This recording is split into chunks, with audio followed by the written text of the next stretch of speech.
From Red Square to the shores of Havana, from San Francisco, all the way to Berkeley, and from the West Village to the Upper West Side, Colmes is on. Tonight, we are live at Mount Rushmore where the final touches are being put on Barack Obama's face after just 72 days in office. Then, what do Republicans hate as much as poor people? Furry little animals. And we have the video to prove it. Plus, Al Gore says Ann Coulter's to blame for global warming. So it must be true. And an emotional retrospective of the life and work of Noam Chomsky. All that plus the anti-American panel tonight featuring Bill Ayers, Sean Penn, and anybody from France. Grab your hammer and sickle. Colmes starts right now. Gotcha. Tonight, violence breaks out in London as President Obama faces off with China and Russia ahead of the first day of the G20. Mark Stein is here. USA! USA! Don't tread on me. Tea parties are springing up all over the nation as Americans take a stand against spending. You saw Congress last week and this week. That is a mob. It is a mob, a frenzied mob. The great one, Mark Levin, is back, and his book hits #1, the biggest seller in America. All of that, plus the great American panel. Hannity starts right here, right now. All right, we know your hearts all stopped there for a moment during our little April Fool's Day joke, but the world is not coming to an end, or maybe it is, because the president's adventures in foreign policy, well, they continue today. And that is our headline this Wednesday night, day number 72 of Socialism Spread Around the World, the Queen and the iPod.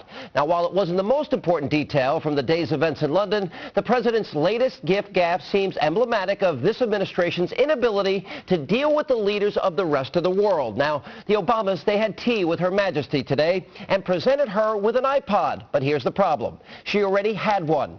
Now, it might seem like a minor detail, you know, the kind that a 6-year-old would have known after 2 minutes on Google. But after the Obamas provoked outrage with their gift of DVDs to Prime Minister Gordon Brown earlier this year, well, you would think that they would be extra careful.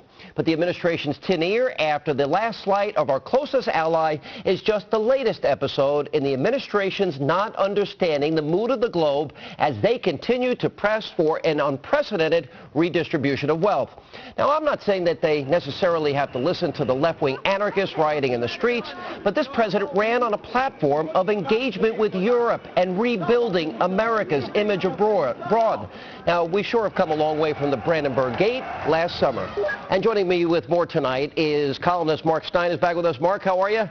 I bet the Colmes intro scared the living daylights out of you. With you, Sean. Did you like the Colmes intro? Yeah, it was frighteningly plausible. It's the sort of thing that'll be compulsory once the fairness doctrine kicks in, I think. Very well said. It will be compulsory.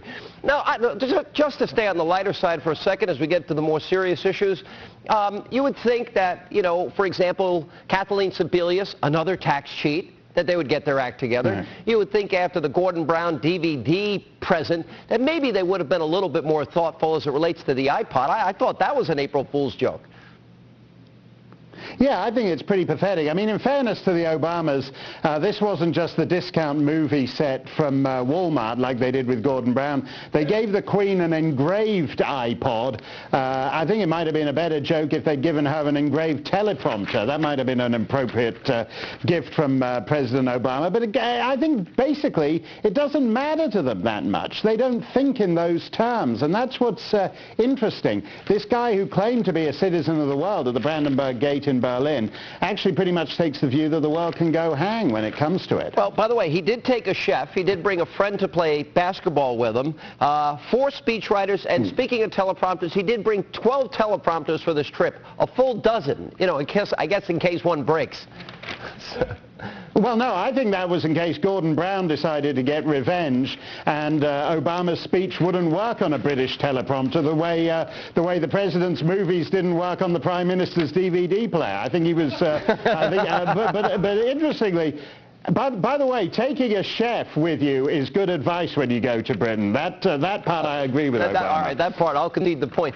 But he certainly does not articulate as well as Daniel Hannan or, frankly, most members of Parliament when they take on the Prime Minister on a fairly regular basis. Let me ask you about this. He was received with open arms. All of Europe wanted him. And he seems to, at this point, almost be received as though he's rather impotent, incapable of getting them to go along on either economic issues. He's being dismissed by the Chancellor of Germany, being dismissed by Sarkozy of France, and others. What happened? Well, I think basically people were glad to see the back of Bush because he was a cheap target for them. In the end, they don't really care whether he invades Iraq or Afghanistan. It's good for some moral posturing, but they don't have a stake in it. Whereas if Obama actually plunges the world into global recession, that is serious for how Germans and French live. And Frau Merkel, the German Chancellor, actually made a very good point. They can't afford the deficits that Washington is proposing and Obama's proposing to inflict on Americans because the Germans have deathbed demographics. They don't have enough kids and grandkids to pay off this debt. So they cannot go down the Obama path. And if he does go down the Obama path, Europe is in big trouble. Did you ever think, Mark, in our lifetime that we would be witnessing a scenario where European socialists are lecturing America on how they need to adhere to their more conservative, capitalist, economic worldview, and that even the communist Chinese are lecturing us that we better prop up our economy, and we're begging them to buy our treasuries? Yeah, in fact, the Chinese, I think, and in a way this was the most important meeting of the day, I think the U.S.-Chinese meeting. The Chinese communists are, in effect, the most fiscally responsible people here because they bought up all this American debt. And they realize that if capitalist America goes into the same socialist tank as Europe, the people are going to be taking a big hit of all these big-time communists in Beijing. It comes to something when it's essentially the members of the Politburo who have to remind the rest of the world of economic reality. And then, of course, the European Union president saying Obama is leading the U.S. to hell. I mean, and that's a quote. Let me ask you specifically. We're watching all these protests. Yeah, that Czech guy is great. Oh, he's phenomenal. Who would have thought, right? The world, who would have thought? Yeah, that's right. Well, and frankly, I believe it's true in this sense. We can't sustain this. I mean, on the serious side of all of that's going on here, you know, when we're going to pay $806 billion a year in interest, and we are going to triple our national debt for our kids and grandkids, I don't see how my 10-year-old son will ever come out from under the spending that we're currently engaging in throughout his lifetime, or even my grandkids for that matter, assuming that politicians will do the same in the future.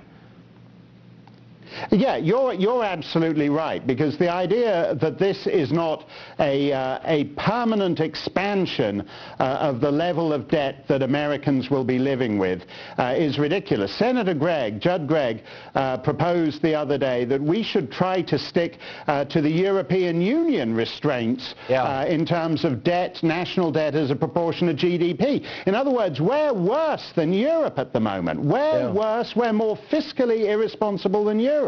Now, we've got all these protesters at the G20, but as Janet Napolitano would say, you know, the terrorists that have been plotting and planning there that have been arrested, that they would only be plotting not a terrorist attack, but a man-caused disaster, or Obama would say an overseas contingency operation, because we can't use the term war on terrorism anymore, Mark, or enemy combatants or any such harsh or incendiary language.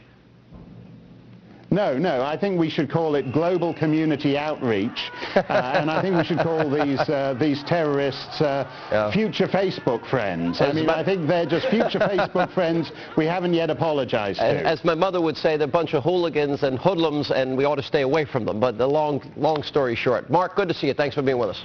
Right.